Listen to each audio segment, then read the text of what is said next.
Hi guys, welcome to this tutorial to learn how to turn or transition without falling into the water. Okay, the first of 3 steps is learning how to slow down properly. Okay, this is super important, otherwise we're not going to get enough power in our kite when we want to ride in the other direction. Okay, so here you can see Lou slowing down, and what I want you to watch is the path of white water that he's just created. Okay, here he's going to go back the other way. So on the next clip, look at the path of white water, and as he comes towards us, he's going to actually slow down but ride more upwind than his normal position. Okay, so here he's riding pretty much perpendicular to the wind, and now he starts to lean back, make himself heavy. Right there, you see, and he was riding upwind a little bit more, maybe 5 or 10 degrees more than he was previously. Okay, now what he's doing is bringing his kite up slowly to 12. Here he's just about to start bringing his kite up. He's going to lean back, put his weight on that back leg, his left leg, right there, you see, going straight into the wind almost, stopping entirely before turning, diving his kite down on the other direction and riding away again. Okay, so again, the most important thing to learn here is how to slow down properly. So he brings his kite slowly up to 12, and look, he's riding almost directly into the wind here. Stops and then dives his kite on the other side. Now this point of actually stopping is super important. You know, we really want to have a moment where we're static, our kite's at 12, and we're not really going anywhere, we're just staying out of the water. Okay, again, we might see this one more time, riding in towards the cameraman, and then really leaning back into your harness, putting your weight on your back leg, and trying to ride as much upwind as possible. Okay, the point of this being that when you dive your kite on the other side, it comes more into the power zone, and it doesn't just come down on the edge of the window. Again, Lou's riding into the cameraman, leans back, weight on his back leg, resists the kite pulling him downwind with the surface area of his board. So you're using your board a lot to help yourself slow down whilst you bring your kite up to 12 o'clock slowly. Here again, bringing the kite up slowly to 12, leaning back before we do the turn. Okay, now we'll think about this second step, which is when our kite is at 12 o'clock for a short period of time. The rider is pretty much static, not moving downwind is the most important thing at this point. Even if you fall into the water at the beginning, the first few times, that's absolutely fine, before diving your kite on the left side with your chest facing your kite and standing up, riding to the left side. Okay, now there's a couple of things to think about here, and this is probably the most difficult thing, the most difficult point of the turn, because you're doing a few different things at once.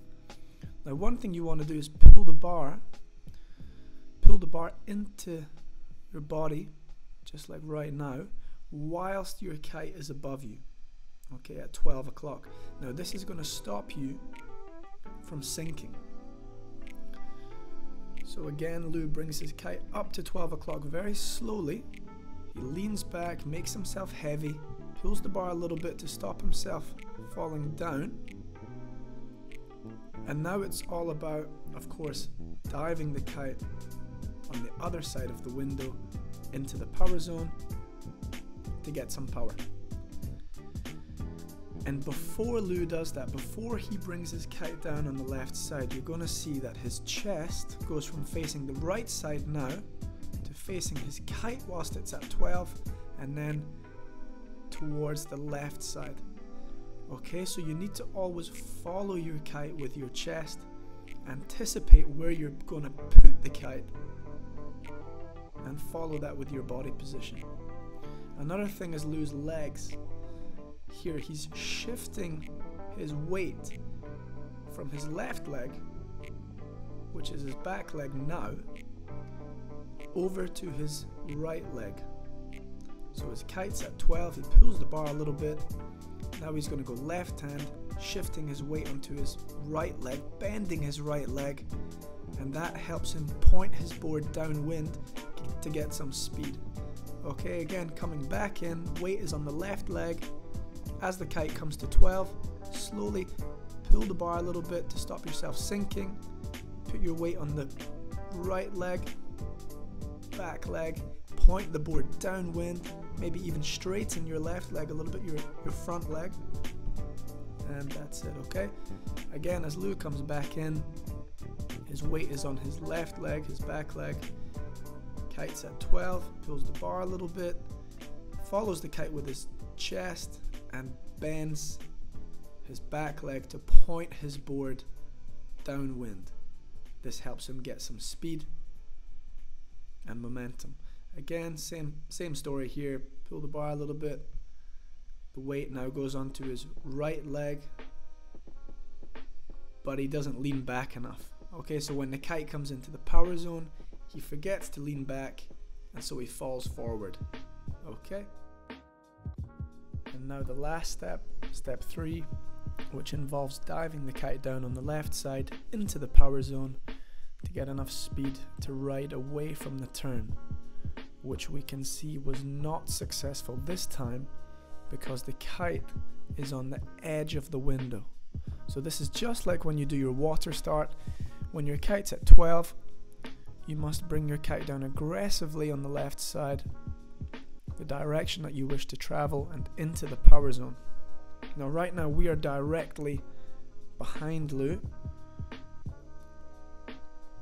and you can see that he doesn't stop his kite at 12 o'clock. He just swings it across to the other side of the window too quickly, so the kite ends up on the edge of the window.